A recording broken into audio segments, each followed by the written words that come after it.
ขอเฮียนท่านประธานคณะประธานท่านนายกรัฐมนตรีที่เคารพและนับถืออย่างสูงบรรดาท่านสมาชิกสภาแห่งชาติสมาชิกรัฐบาลที่นับถือ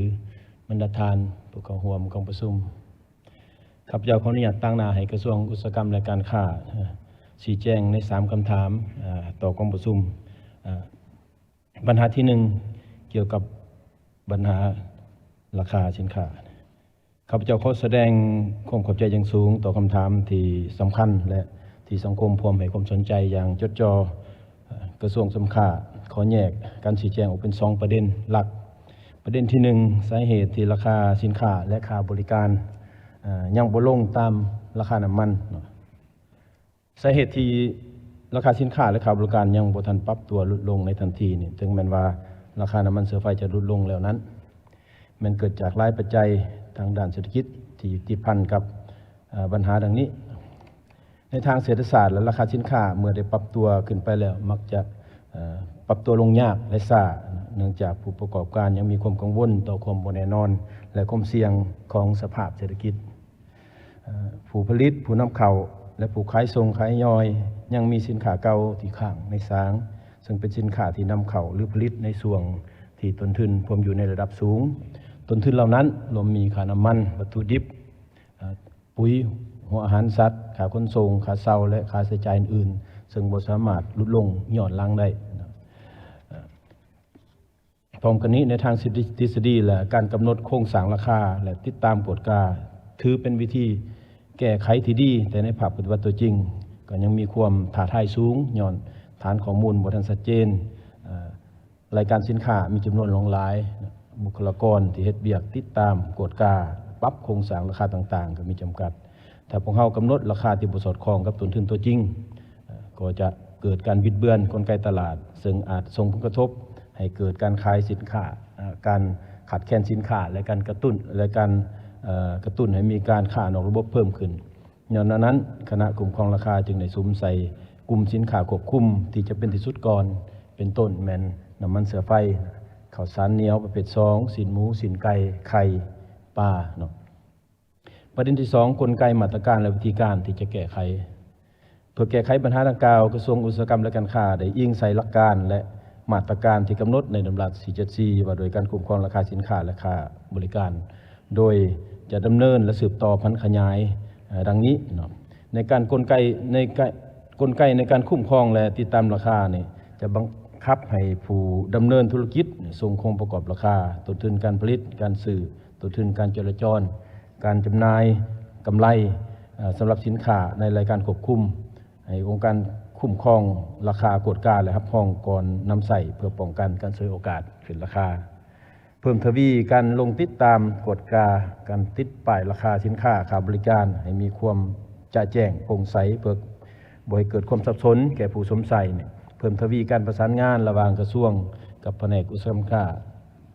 แขวงนครหลวงของการอุตสาหกรรมเมืองเทศบาลเพื่อเป็นเจ้าการในการปฏิบัติติดตามพฤติกรรมของผู้ที่กระทำผิดโฆษณาเปิดกว้าง2ทางสายด่วนเพื่อรับแจ้งข้อมูลข่าวสารและคำห้องเฮียนจากผู้สวมใส่ที่ได้รับผลกระทบจากการขายสินค้าเกินราคาพร้อมกันนั้นพอจะสืบต่อดัดสมราคาโดยรักษาเสถียรภาพราคาโดยการสร้างความสมดุลระหว่างการสนองและความต้องการในท้องตลาดสำหรับสินค้าควบคุมกำหนดให้ผู้ดำเนินธุรกิจบริหารปริมาณสินค้าในครั้งสำรองอย่างเหมาะสมเพื่อป้องกันการกักตุนซึ่งระยะผ่านมานี่กระทรวงก็ได้เริ่มบังคับให้ผู้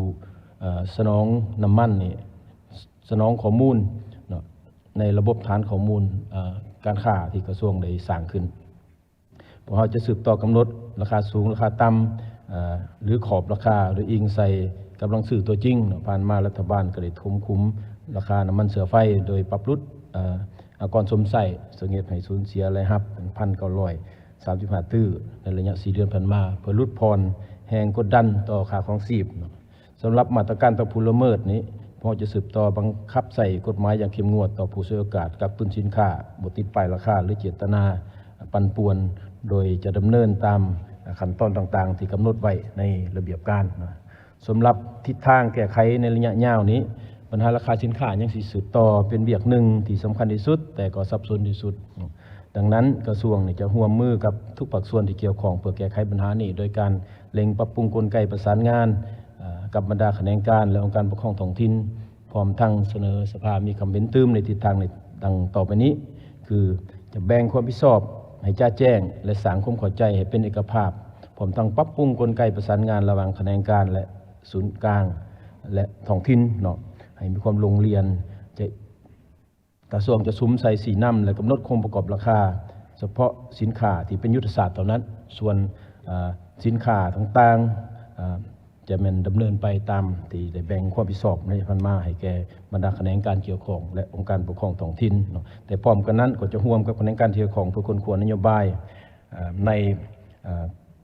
และจะตั้งปฏิบัติในแต่ละขอโดยเฉพาะเป็นขอผลิตส่งเสริมการผลิตภายในและเพิ่มผลิตภาพเพื่อเป็นพื้นฐานให้แก่สินค้าในต่อหน้าขอตลาดจะหันเปลี่ยนการส่งเสริมการผลิตแบบทิศร่วมไปสู่การไล่เลี่ยงเศรษฐกิจก่อนการผลิตเพื่อให้สอดคล้องกับความต้องการของตลาดขอโครงประกอบราคาและภาษีจะเล็งใส่การปรับปรุงโครงประกอบราคาและเสนอให้มีการปรับปรุงอัตราภาษีให้มีความง่ายได้ลดผ่อนขั้นตอนของค่าธรรมเนียมและค่าใช้จ่ายจราจรสินค้าที่ผสมเหตุสมผลขอเสถียรภาพทางสังคมจะสืบต่อคนขั้วและแก้ไขสายพัวพันระหว่างราคาสินค้าค่าครองชีพเงินเดือนพนักงานทหารตำรวจที่เหมาะสมจนกระทรวงอุตสาหกรรมเชื่อมันว่ามาตรการดังกล่าวนี้เนาะจะได้รับการจะตั้งปฏิบัติในต่อหน้าสำหรับคำถามที่2นี้ข้าพเจ้าขอแสดงความขอบใจอย่างสูงที่บรรดาสมาชิกสภาได้สะท้อนถึงความเป็นห่วงเป็นใยของสังคมต่อการปกปักรักษาทรัพยากรธรรมชาติและสิ่งแวดล้อมถึงได้มีคำเห็นหลายเกี่ยวกับปัญหาดังกล่าวนี้ซึ่งในระยะผ่านมารัฐบาลก็คือกระทรวงพลังงานและมลแห่ในเมื่อก่อนได้มีความพยายามสูงในการแก้ไขปัญหาดังกล่าวนี้ได้สร้างกฎหมายและยุทธศาสตร์ในการคุ้มครองและส่งเสริมการพัฒนาแร่ธาตุซึ่งในหันกฎหมายแร่ธาตุในฉบับปี 2017 ก็ได้กำหนดหลักการวิธีการและมาตรการเพื่อป้องกันคุ้มครองและลดผ่อนผลกระทบต่อสิ่งแวดล้อมสังคมธรรมศาสตร์ให้หัดกุมพอสมควรซึ่งอยู่นั้นก็มีถึง15มาตราที่เว้าถึงหลักการและการกำหนดเขตป้องกันเงื่อนไขการอนุญาตรับรองการศึกษาโครงการมาตรการในการดำเนินและการปิดบ่อและอื่นๆซึ่งถึงอย่างไรก็ตามเนื่องจากการปฏิบัติกฎหมายดังกล่าวนั้นยังบ่ทันเข้มงวดและปัญหาการละเมิดยังได้เพิ่มขึ้นดังนั้นรัฐบาลจึงได้โจ๊ะการพิจารณาโครงการใหม่ในเดือน 6 ปี 2025 ที่ผ่านมาและเพื่อกวดกาและประเมินขึ้นบรรดาโครงการที่ได้อนุญาตผ่านมาในภาคปฏิบัติพวกเราก็ยังพบความยุ่งยากย้อนหลายปัจจัยเป็นต้นขีดความสามารถทางด้านเทคนิควิชาการและระบบการติดตามกฎกาของพวกเรายังจำกัดบ่ทันเข้มแข็งในขณะเดียวกันผู้ลงทุนบางส่วนยังขาดจรรยาบรรณปิดบังข้อมูลและบ่ปฏิบัติตามพันธสัญญาเคียงคู่กันนั้นกลไกการประสานงานและระบบติดตามกฎกาภายในของพนักงานในขั้นปฏิบัติงานก็ยังบ่ทันรัดกุมและเข้มงวดในการติดตามพฤติกรรมของผู้ลงทุนย้อนนั้นจุดเร่งด่วนในต่อหน้าเป็นการปรับปรุงกลไกการจัดตั้งปฏิบัติให้หันไปสู่การนำใส่เครื่องมือที่ทันสมัยเพิ่มทวีความโปร่งใสในทุกข้อและบังคับใส่กฎหมายอย่างเข้มงวดและเด็ดขาดโดยมีแผนการละเอียดคือดังนี้ 1. กลไกและมาตรการคุ้มครองที่ตามกฎกาทางกระทรวงจะยกระดับการเฮ็ดเวียกของคณะกรรมการโดยประสานให้ใกล้ชิดกับแขนงการทรัพยากรธรรมชาติและสิ่งแวดล้อมแขนงการเงินและองค์การปกครองท้องถิ่นเพื่อติดตาม4ด้านไปพร้อมๆกันด้านเทคนิคการขุดค้นการป้องกันสิ่งแวดล้อมการเสียพันธะการเงินและการพันธะต่อสังคมและท้องถิ่นพร้อมทั้งสกัดกั้นการลักลอบการส่งออกแฮดิบอย่างเด็ดขาดนำใส่ระบบดิจิทัลเช่นระบบสั่งน้ำหนักดิจิทัลกล่องวงจรปิดอยู่จุดขนส่งและระบบติดตามดาวเทียมเคียงคู่กับการสร้างห้องทดลองเพื่อกวดปริมาณคุณภาพและอัตราส่วนเข้มข้นของแร่ธาตุอย่างชัดเจนในจุดที่สำคัญเพื่อรับประกันความโปร่งใสป้องกันการโหไหลของรายรับงบประมาณแห่งชาติดำเนินการกวดกาและประเมินขึ้นบรรดาโครงการที่ได้อนุญาตไปแล้วทั้งระบบปกติและกลไกการทดลองเล็งและแก้ไขปัญหาโครงการทดลองที่ผ่านมาให้หันเข้าสู่การปฏิบัติกฎหมายแร่ธาตุอย่างเข้มงวดให้มันได้100% บังคับให้ทุกโครงการต้องสะสมทุนกองทุนฟื้นฟูสิ่งแวดล้อมและกองทุนพัฒนาชุมชนอย่างจ้าแจ้งประกันว่ามีงบประมาณเพียงพอในการฟื้นฟูธรรมศาสตร์และพัฒนาพื้นฐานโครงสร้างให้แก่ประชาชนในเขตโครงการพร้อมกันนี้ก็จะซุ้มใส่นโยบายส่งเสริมการสั่งต่างของงานปรุงแต่งเนาะซึ่งอยู่ในหันพวกเขาจะซุ้มใส่กำหนดเกณฑ์อัตราเข้มข้นและมาตรฐานเทคนิคของแร่ธาตุที่จะอนุญาตให้ส่งออกโดยห้ามส่งออกแร่ธาตุที่บ่ทันได้ปรุงแต่งบังคับให้ผู้ลงทุนต้องสั่งตั้งโรงงานปรุงแต่งภายในประเทศเท่านั้นพร้อมนี้ก็จะกำหนดระยะข้ามผ่านในขอบ3-5 ปีในยุติการส่งออกแร่ดิบ 100%จะค้นคว้าและเสนอยกเว้นหรือลดผ่อนภาษีอากรนำเข้าเครื่องจักรอุปกรณ์และเทคโนโลยีที่ทันสมัยที่นำใส่ในโรงงานปรุงแต่งขั้นสูงหรือนำใส่เทคโนโลยีสีเขียวนำใส่นโยบายกำหนดอัตราอากรส่งออกแบบเป็นคันไดเนาะแห่ดิบแห่เข้มข้นต่ำต้องเสียอากรสูงการผลิตส่วนผลิตภัณฑ์ปรุงแต่งสำเร็จรูปจะได้รับการลดผ่อนหรือยกเว้นอากรเพื่อสร้างแรงจูงใจให้หันไปสู่การปรุงแต่งจะนำใส่ท่าแห้งที่แขนงพลังงานอุตสาหกรรมอยู่ภายใต้กระทรวงเดียวกันนี้โดยการสนองกระแสไฟฟ้าในราคาอุตสาหกรรมพิเศษที่มีเสถียรภาพให้แก่โรงงานปรุงแต่งและโรงงานล้อมขนาดใหญ่เพื่อลดต้นทุนการผลิตและเฮ็ดให้การลงทุนปรุงแต่งในลาวมีความได้เปรียบกว่าการส่งออกแร่ดิบไปต่างประเทศกระทรวงจะเป็นเจ้าการในการหันเปลี่ยนบทบาทจากการเป็นเพียงผู้อนุญาตและติดตามไปสู่การสุกยู่ต้องสู่มูลค่าอุตสาหกรรมแบบครบวงจรโดยมีทิศทางเฉพาะกับแม่นเรื่องการส่งเสริมการสร้างนิคมอุตสาหกรรมปรุงแต่งแร่ธาตุเฉพาะการเจรจาสัญญาหรือต่อสัญญาที่รัฐบาลอาจจะมีการค้นคว้าเลือกเฟ้นเข้าถือหุ้นในโครงการที่มีตาแห้งและมีผลตอบแทนสูงกำหนดอนุญาตให้โรงงานปรุงแต่งใหม่ต้องผูกพันกับการนำใส่พลังงานสะอาดที่มีตลาดที่มีมาตรการลดผ่อนการปล่อยไอคาร์บอนิกมีส่วนร่วมกับสังคมอย่างทั่วถึงสรุปแล้วการโฮมแขนงพลังงานและบ่อแฮและแขนงอุตสาหกรรมค้าเข้ากันเป็นกระทรวงเดียวใน1 ปีผ่านมานี่ถือว่าเป็นโอกาสยุทธศาสตร์ที่จะให้พวกเราสามารถคุ้มครองทรัพยากรธรรมชาติได้แบบต้นน้ำหาปลายน้ำอย่างแท้จริงกระทรวงกำลังเล็งปรับปรุงนโยบายกฎหมายนิติกรรมลุ่มกฎหมายบรรดากลไกมาตรการเพื่อเสนอต่อรัฐบาลพิจารณาอนุมัติและประกาศใส่อย่างเป็นเอกภาพในทั่วประเทศแนนใส่นำใส่พลังงานสะอาดที่ผลิตได้ภายในมาเป็นพลังงานขับเคลื่อนการหันเปลี่ยนแขนงบ่อแฮให้กลายเป็นอุตสาหกรรมปรุงแต่งที่ทันสมัยเป็นระบบตองโส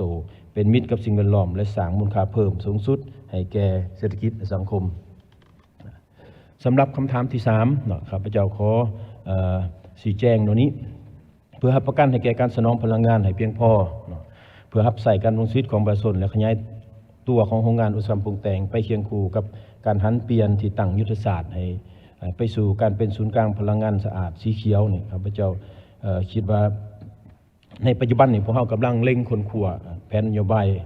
ดังกล่าวนี้และจะขอรายงานเพียงเป็นบางจุดคือตรงนี้เพื่อดึงดูดกัน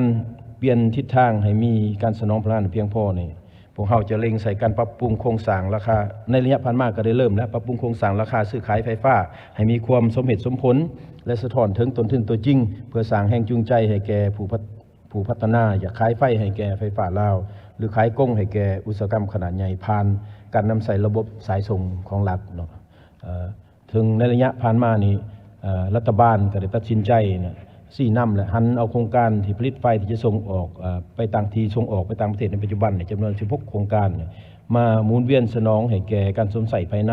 เชิงอยู่ในหัน2 โครงการโดยเฉพาะโครงการหอยเหาะจะหมดอายุปี 2029และโครงการน้ำเทิน2จะหมดอายุในปี 2035พวกเขาก็ได้มีทิศทางแหละจะหันเอาโครงการดังกล่าวเพื่อสนองให้แก่การผลิตภายในพร้อมกันนี้ก็จะเล็งใส่การหันเปลี่ยนโครงสร้างการพัฒนาพลังงานแบบผสมผสานหรือว่า Energy Mix นี้เพื่อความมั่นคงฮอดปี 2030และวิสัยทัศน์ฮอดปี 2035ซึ่งในการค้นคว้าตัวจริงนี่พวกเขาก็ได้มีการค้นคว้าเป็น2 กรณีซึ่งอยู่ในเอกสารได้เสนอนั้นแต่ถึงอย่างไรก็ตามกระทรวงยังจำเป็นจะต้องได้ค้นคว้าปรับปรุงแผนดังกล่าวและจะได้จัดสัมมนาเพื่อให้การกำหนดดังกล่าวนี้มีความเป็นกระภาพในระดับวิชาการก่อนจะรายงานรัฐบาลโดยเฉพาะแม่นปัญหาพัฒนาไฟฟ้าความร้อนถ่านหินที่ยังมีทัศนะแตกต่างกันว่าเฮาควรจะหันไปสู่เป็นพลังงานสะอาดบ่หรือว่าพวกเฮา จำเป็นจะต้องนำใส่พลังงานถ่านหินเพื่อสร้างความเสถียรให้แก่ระบบพลังงานโดยรวมสรุปแล้วการวางแผนพัฒนาระบบไฟฟ้าในระยะปี 2026-2035 แม่นบาทกล่าวหันเปลี่ยนอันสำคัญการประสานสมทบระหว่างการสนองภายในเพื่อพัฒนาอุตสาหกรรมตัวจริงและการนำใส่ระบบสายส่งเพื่อเป็นศูนย์กลางการค้าพลังงานจะต้องดำเนินไปเคียงคู่กับการแก้ไขปัญหาทั้งด้านแหล่งทุนสปป.ลาวนำใส่ท่าแห้งบ่มซ่อนที่มีทั้งหมดเพื่อหันเปลี่ยนตัวเองให้กลายเป็นศูนย์กลางการบริหารและค้าขายพลังงานสะอาดของภาคพื้นอย่างมีเสถียรภาพและยืนยงถึงอย่างไรก็ตามถึงแม้นว่าไฟฟ้าสะอาดที่ประเทศเฮามีจะเป็นท่าแห้งและเป็นพื้นฐานของการพัฒนาและมีความต้องการสูงกว่าจริงแต่การขาดคะเนความต้องการในอนาคตอาจมีการเปลี่ยนแปลงอย่างว่องไวขึ้นกับหลายปัจจัยเป็นต้นแม้นการต่อสู้ทางด้านภูมิศาสตร์การเมืองสภาพเศรษฐกิจของประเทศในภาคพื้นผลสำเร็จของการพัฒนาเทคโนโลยีและการพัฒนาแหล่งพลังงานใหม่ดังนั้นในการจัดตั้งปฏิบัติตัวจริงนั้นยังต้องได้มีการทบทวนประเมินและดัดปรับให้สอดคล้องตามสภาพแต่ละอย่างขอขอบใจ